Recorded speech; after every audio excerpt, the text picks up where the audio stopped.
आखिरकार क्यों यमराज अयोध्या में प्रवेश करने से डर रहे थे और क्यों श्री राम के पृथ्वी गमन में देरी हो रही थी।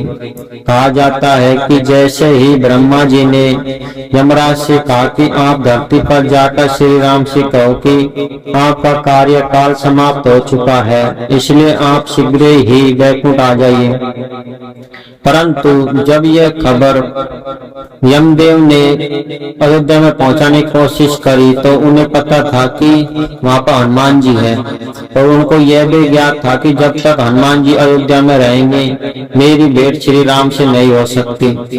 इसलिए उन्होंने माया रचकर श्री हनुमान जी को वहां से दूर भेज दिया और वहां पर वेश बनाकर यमराज आ जाते हैं और कहते हैं कि उनकी रखवाली के लिए लक्ष्मण जी को बाहर छोड़ दिया जाता है, परंतु श्री राम और यमराज के बीच में शर्त होती है कि यदि कोई हमारी बात सुन लेगा या हमें देख लेगा तो आप उसे मृत्यु दंड देंगे। परंतु बीच में ही लक्ष्मण जी उनको मिलने आ जाते हैं, जिसके कारण श्री राम को अपने वचन के अनुसार लक्ष्मण को मृत्यु दंड देना पड़ता है।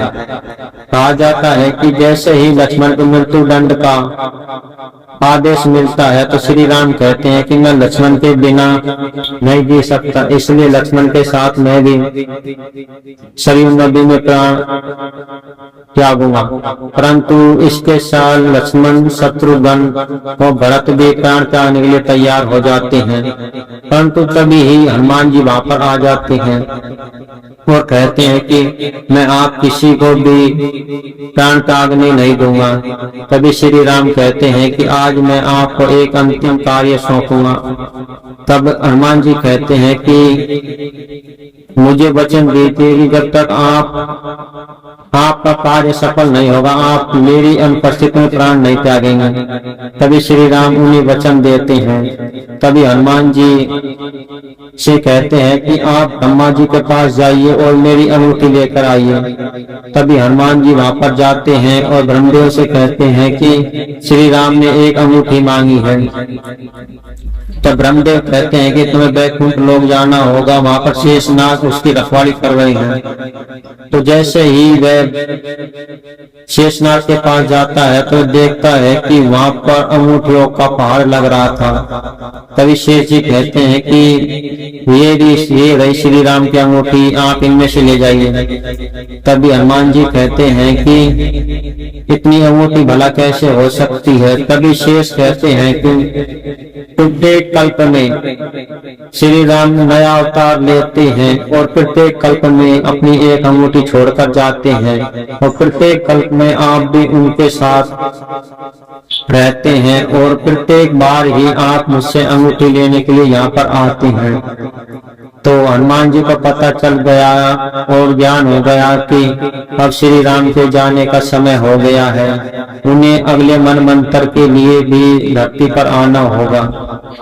इसलिए हनुमान जी इस बात समझ जाते हैं और श्री राम के पास आकर कहते हैं कि हे प्रभु, मैं समझ गया कि आप प्रत्येक कल्प में आते हैं और प्रत्येक कल्प में मैं भी आपके साथ रहता हूँ, इसलिए आप खुशी खुशी